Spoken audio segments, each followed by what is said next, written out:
Hi, guys, it's Brooke here. I have a super quick favor to ask. When you have a moment, please take just a second to give this podcast a 5-star review. This will help me to continue the podcast and continue to bring these resources to the community.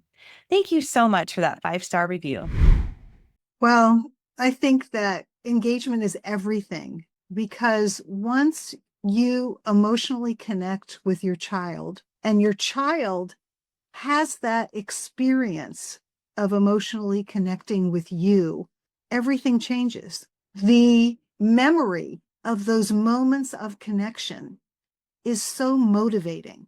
And sometimes we see very early on when we can guide the parents to take just a few minutes to make that emotional connection, that can lead to the child wanting to connect with their parents, wanting to share with their parents, initiating connection with the parents.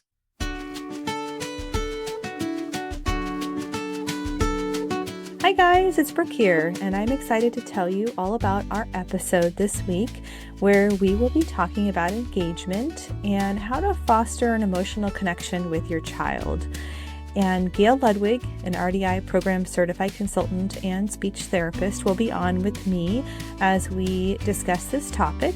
And in this episode, we're going to cover some strategies and tips and activity ideas, activities that might include materials and those that don't.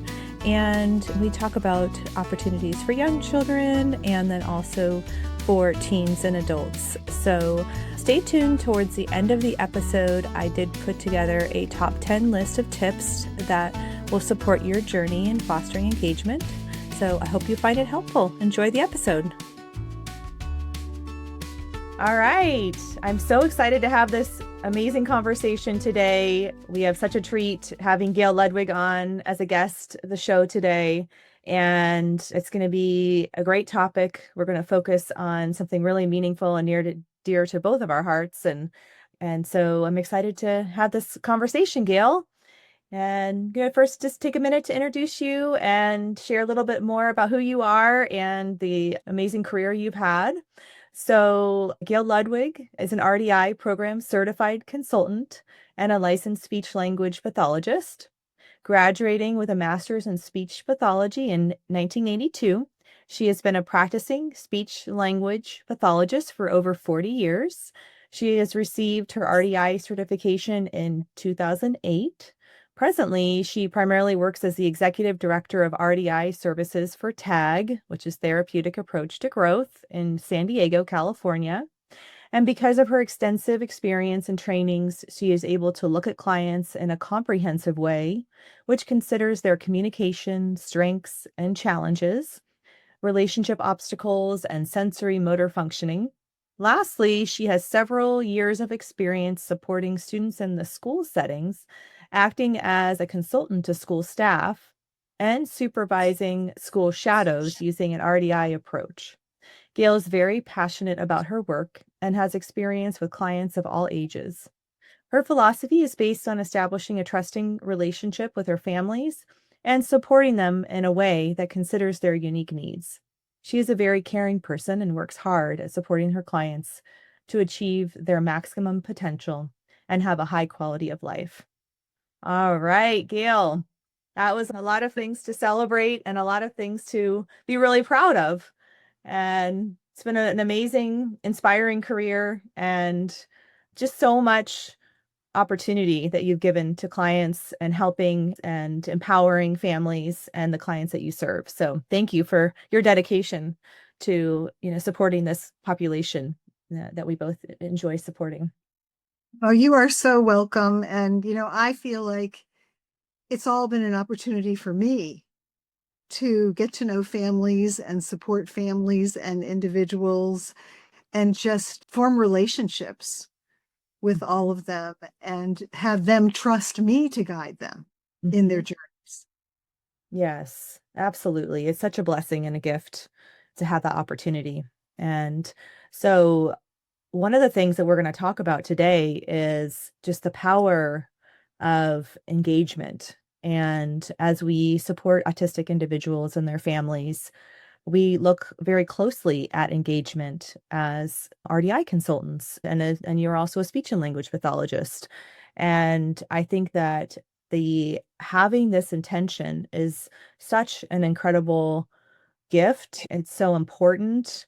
And I think that it really sets the foundation for developing a trusting relationship with the clients and their families and their parents. And we know that, the study that was done at Harvard that looked at happiness and longevity in life that followed people over many years, starting in 1938, that the most important factor was having meaningful relationships. And that included family and friends and spouses. And that was the predictor of having a long and happy life. And when we look at clients that are autistic and their relationships with their parents, and as we start new families and we think about what the best thing is for them and the most important thing, we keep that in mind, that there is such a value to having meaningful, trusting relationships, starting with your parents, going to siblings, and then spreading beyond that relationship in the home or those relationships in the home. So I'd love to have you kind of just share your experience working with families and bring this to light on how important it is. I think we have so many families come to us that want to have this opportunity with their child, want to have a meaningful relationship with their child, and to feel connected and to feel that love and joy, and don't know how or don't feel it like they want to, and, are seeking that opportunity. So, can you share just a little bit more about your experience working on engagement and how you focus on that with your clients? Well, I think that engagement is everything because once you emotionally connect with your child and your child has that experience of emotionally connecting with you, everything changes. The memory of those moments of connection is so motivating. And sometimes we see very early on when we can guide the parents to take just a few minutes to make that emotional connection, that can lead to the child wanting to connect with their parents, wanting to share with their parents, initiating connection with the parents. And I think that it's different for every family. Each family is unique, and each is unique in what is going to work, what's going to be effective in making that connection happen. And I know, Brooke, you had mentioned to me earlier that we want to share about activities that we can do with children on the spectrum. But again, each family is different. And I have families where it's important not to have any materials because the materials become the focus instead of the parent becoming the focus, or the materials become the focus instead of the child becoming the focus. And it takes the focus away from that parent-child connection. What kinds of activities do you see that don't have materials? Can you share a little bit more of what that might look like? And again, every family is different and every child is different. And sometimes we try things when we're focusing on engagement and they don't work right away. And sometimes they do work right away and everything in between. And so it's all about staying in the moment, being mindful, slowing down, and providing the child for these opportunities to connect emotionally. And I think one of the most important things that I have seen, and maybe you can share about this as well, is just the intention, the power of having that intention to emotionally connect, as opposed to feeling like you are trying to check something off the list, or you're trying to teach some skills or to have a perfect experience, but just having the intention to let the experience flow and to focus on a meaningful connection of joy and positivity and just feeling good together. So there are so many things we know we can do without materials, and many of our clients need that because, as you mentioned, the focus shifts. when materials can, the focus can shift when materials are present. So for clients that need that to begin, let's talk a little bit about some activities you've seen to be meaningful that don't involve materials. Well, I just think about simple things like doing row your boat with your child. Some children are overloaded by getting like too close to their face, but some children need the physical connection in order to have the emotional connection and in order to facilitate that understanding that my parent is trying to connect with me. And by touching them, for those kids that are not, sensitive to that, just a gentle row your boat gently down the stream, and just facial expressions and smiles and just looking at the child and giving them a little bit of sensory input when you're doing a song like that with the movements. Or, Mhm. Ring Around the Rosie can be another one. And when you all fall down, you have that moment of celebration. So we're looking for these little moments of connection. I know another thing that I know you've done this activity, and I've done it quite a bit too, when you hold your child's hand and you run and jump into a couple of bean bags together. And a lot of times these children need what we call transition words to help them know that the action is going to happen. And so we'll say something like, 1, 2, 3, go, and then run together and jump on the bean bags and then celebrate once we jumped in the bean bags together.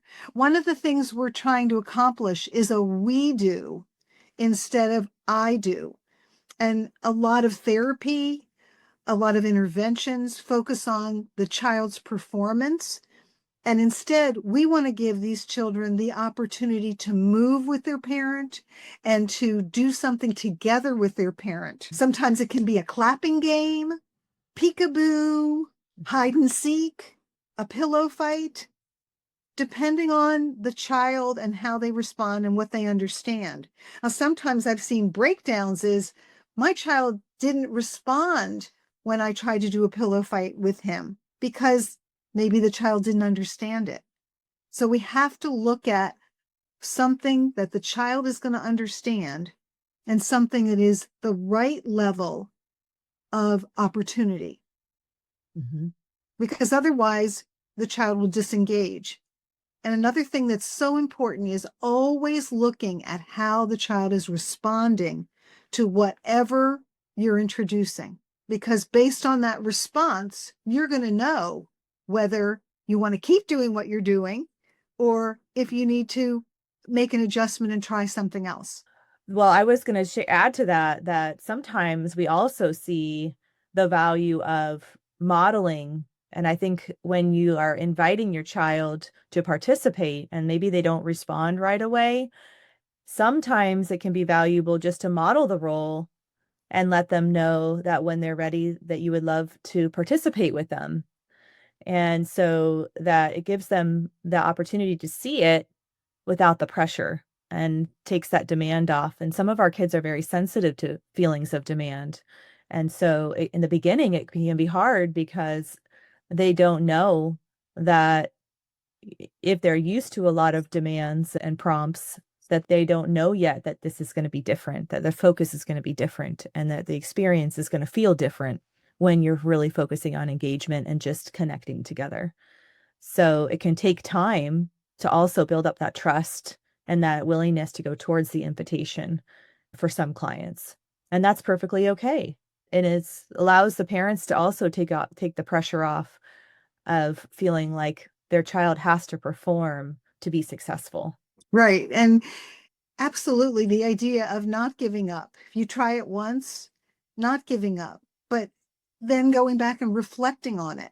Reflecting is such a big part of our work, to reflect on what worked and reflect on what didn't work and reflect on how you want to tweak it next time. Another thing that is huge is the reduction of distractions, to make sure that the environment supports the shared focus between the child and the parent, because so many of our kids are highly distractible. I had one client recently I was supervising another consultant and they were saying the client gets distracted by light.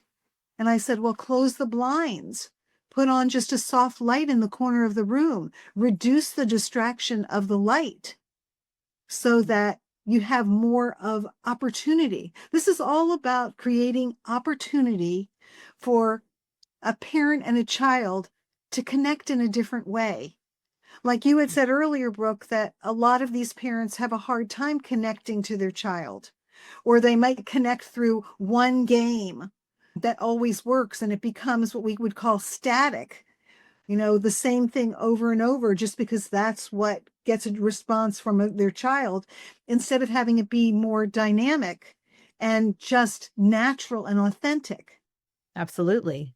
And I think that's such an important part of focusing on dynamic intelligence through this process in a way that supports the child to feel competent, but is presented mindfully by the parent so that their experiences don't become static, as you mentioned, that they very intentionally expand in a way that is safe and supportive of the child so that they emotionally feel that they can handle the change, but that they start to appreciate the change and to value the change. And then they start to initiate the change. That's the Absolutely. the big when the big celebration happens, when they start to initiate the changes and come up with their own ideas. And then they start to become more self-aware. And it just evolves into many things, as we know. And I'm sure we'll have many other conversations of those kinds of things, of what happens beyond just the initial engagement focus. And I think one thing that is so important is looking at your pacing as well, as you're talking about reflection and the parents noticing their support and thinking about how are they rushing through the interaction? Are they adjusting their pacing to help the child be able to process the information that's being presented, such as those transition cues? Are they giving him an opportunity to think about it and then respond? And I think that also helps to set the stage for engagement because it gives the child an opportunity to think and to notice and then to respond and to feel successful doing that without getting a lot of direction or any direction. It's just more information to process. So Mm. I think that's such an important piece of the puzzle as well as we're considering these types of engagement opportunities. So true. That parents slow down and it's a whole new thing for them to be able to just be in the moment with their child instead of trying to manage their child, instead of trying to get a response from their child, a specific response, because what we're talking about is giving the child the opportunity to respond in their own way and hopefully in an emotional way to be able to connect or even just to notice, because some children won't initially emotionally connect, but just for them to notice what their parent is doing, to be able to shift their attention from themselves to their parent. And that's why a lot of times when you have that physical connection, it helps with that shift. I also wanted to speak a little bit about when maybe the child is a little bit too uncertain to connect without materials and how you can introduce maybe object that will be something that will allow for an emotional connection. One of the ideas that I have is like, put on a funny mask. Some kids will be too uncertain with that, but Mhm. other kids might love it. You can get a box of all kinds of little masks, like, animal masks, and pull one out at a time and just say to the child, oh, I just got these really amazing masks. I'd love to show them to you. And hopefully it's a way of inviting and may get the child's attention. The child might accept the invitation to even then hand it to you and you can put it on, or you might have masks in a bag and pull out one at a time and say, oh, I have another one, and then put it on and notice that into the intonation that I used when I said, I have another one. I have something to show you. That in itself is focusing on the emotional connection. I love that. And I love that it also creates anticipation. This anticipation then leads to a shift in attention, and it organically does it without needing a prompt. And if the child is engaged, then they will think, oh, what do you have? And I want to see it and I want to connect about it. And then they'll shift their focus to what you're presenting to them. So I think that's a powerful awareness to focus on too, as its own thing, to focus on that anticipation while you're also working on that engagement. I think that's the beauty of all of it, is that it's complex, and as you're working on things, other things event or inevitably get addressed that you're not necessarily working on, but it leads to that internalization and awareness. And when you have that shift in awareness, you get to see really amazing things happen. The client's starting to initiate and starting to notice their environment more and starting to become more capable. We've talked a lot about little ones. I think it would be good to talk about teens and adults because we oftentimes start with teens and adults. It's not uncommon. And we have to design and think about the activities for that age group as well, and thinking about what would be meaningful for them. This show is brought to you by Therapeutic Approach to Growth. Therapeutic Approach to Growth helps families with relationship and behavioral needs. Their holistic programs are individualized to honor and respect each family and their autistic son or daughter's sense of self through programs such as relationship development intervention, naturalistic ABA, and animal-assisted services.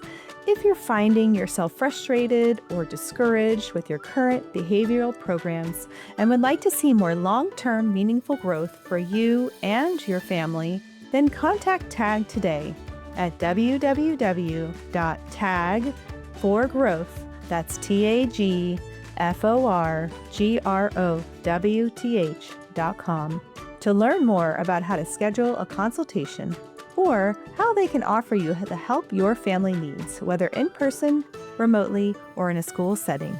Again, that's www.tagforgrowth.com. So, kind of thinking about teens and adults, can you think of some activities that come to mind that would foster this engagement, but also still be age appropriate for them? Yeah, so with teens and adults, you have to look at it a little differently because we do have to consider their age. I like cooking. I think that cooking can be a really fun activity to do with a teen or an adult, like making a pizza together, making a smoothie, making ice cream sundaes, just something that you can make together and then enjoy together. So it's not just about the task of making it together, but anticipating, oh, I'm so excited to eat this with you, and I can't wait to see what it tastes like. And just comments like that. We talk about making declarative statements, which is sharing our emotions, our excitement, our feelings of anticipation. And that can often lead to the child being motivated. Also, projects that you can do together. You might want to build a birdhouse and put the birdhouse up and watch the birds together. So it's not necessarily about just making the birdhouse, but now we're excited about putting up the birdhouse and putting some bird seed in there. And let's see what kind of birds are going to come and feed out of the birdhouse. This is so exciting. And sharing those positive emotions of anticipating what might happen. Mm-hmm. I love that. I love that because that activity leads to so many more new experiences that are dynamic and unpredictable and that you can share about. And so you could take pictures of the birds, you could paint the birds, you could try different bird feed, you could make a new birdhouse that's a little bit different. It could go on and on if you wanted, if it was meaningful for the pair.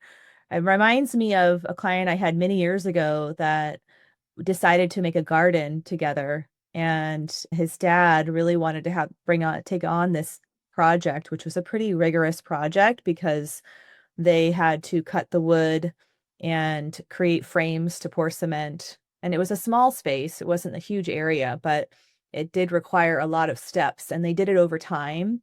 And together, they built this beautiful path with the garden bed alongside it. And it took them months, but it allowed them to have this shared focus and joint goal and experience to then over time create something really beautiful that could evolve because they could keep replanting the different flowers that they wanted and tend to their garden together. And it was just such a beautiful experience that he was able to teach his son through this process of how a long-term project like that worked, how to use a power saw. It was very authentic and age appropriate, but also with a very high focus on engagement and, Mm. guidance. And so I loved that dad took that on. That was his idea. It was meaningful to him. And I think that's another really important piece is that it's so important that the families choose things that are meaningful and authentic to them because when you're invested in the experience because it feels good to you and because it's something you're excited to share, your child's going to feel that energy and they're going to feel that connection even more. Mm. And you're going to have, I think, a greater outcome when you have that joy and genuinely having that experience, as opposed to kind of just going through the motions of feeling like this is something maybe your child would like, but maybe you wouldn't. So I think that's another big piece of for families to really consider things that they find valuable or they're excited about to participate in their child with their child. And everything that we've talked about today has to do with opportunity, new opportunities for parents and children to connect. And all of those opportunities build neural connections for the person with autism. And it gives them just the experience of doing something new with their parent and focusing on the celebration of doing it together. And I think that concept of we do rather than I do is really a great thing to end with. That this is about doing things together with your child and taking the pressure off of them to have to perform. It's beautiful. I love it. I think it's so powerful. And we hope that it will inspire our listeners to slow down, take some time to really think about opportunities to connect emotionally with their child and to enjoy their child. And if you do it daily, little by little over time, it leads to something really big, really beautiful.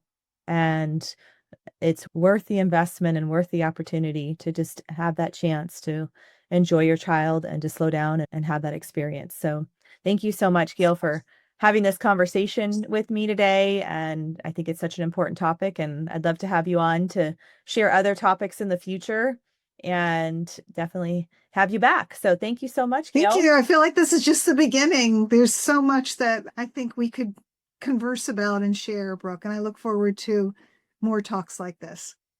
Thank Thank you for you. having me. Bye-bye.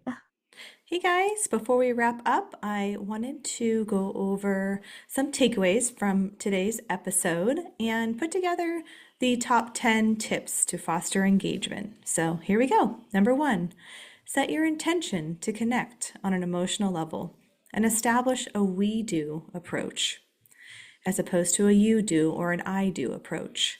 Consider whether to have materials when focusing on engagement. Will materials support the emotional connection with your child, or will they become an obstacle? Number three, some engagement activities that don't involve materials are row, row, row your boat, ring around the rosy, running and jumping into a couple of bean bags or maybe some couch cushions, simple clapping games or rituals, and hide and seek. Number four, some activities that do involve materials are playfully trying on silly masks, tossing a balloon back and forth, or playing games that involve anticipation such as Pop-Up Pirate.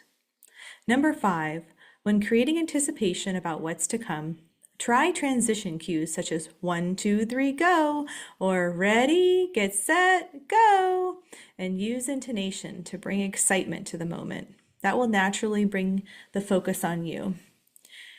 Number six, Consider if your child would benefit from a physical connection to begin with. For example, when holding hands to play row your boat. Sometimes you might need that physical connection to create an emotional connection. Number 7, staying mindful in the moment, slowing down and adjusting to your child. Notice how your child is responding and make adjustments accordingly. Number 8, try to reduce distractions in the environment before you begin and make adjustments as needed as you notice that maybe something else new has become a distraction. Number 9, begin with setting aside time where you can be present and mindful as you introduce engagement opportunities every day for about 10 to 15 minutes. This is a great starting point, and it doesn't have to be perfect, but that consistency will make all the difference. And number 10, most importantly, have fun and give yourself grace. If things don't go the way you had hoped they would, try again the next day. Whatever you do, don't give up and keep trying, even if it means modeling the role and believing that your child will choose to join you the next time. And if you want to learn more about working with Gail and the RDI team at TAG, feel free to go to www.tag4, that's F-O-R, growth, growth.com, and sign up to attend a complimentary RDI presentation. In this presentation, you will learn more about the RDI program, including what is focused on and goals of the program. You will also have the chance to review actual client videos of parents and their children implementing various assignments. This presentation is live, allowing you to ask specific questions along the way. And you can also see sample client videos on the website. Again, that's www.tag4growth.com. I'm dancing on the edge again. The wind is calling my name. I'm dancing on the edge again. This time I'm not looking back there. You can change me, you can tell me down. I'll leave echoes in every place I find. I break the molds with rebels mind. I'm a hurricane of free, born mind. The information provided on this podcast is for general informational purposes only. The content shared is based on the experiences, opinions, and perspectives of the hosts and their guests and should not be construed as medical advice, diagnosis, or treatment recommendations. The discussions and topics covered are intended to foster understanding and awareness of autism therapies, but are not a substitute for professional medical guidance. Before making any decisions regarding therapies or treatments, we strongly encourage you to consult with a qualified healthcare provider who can provide personalized recommendations based on your unique circumstances. By listening to this podcast, you acknowledge and agree that the hosts, guests, and producers are not responsible for any consequences, damages, or outcomes arising from the use or application of any information during the show.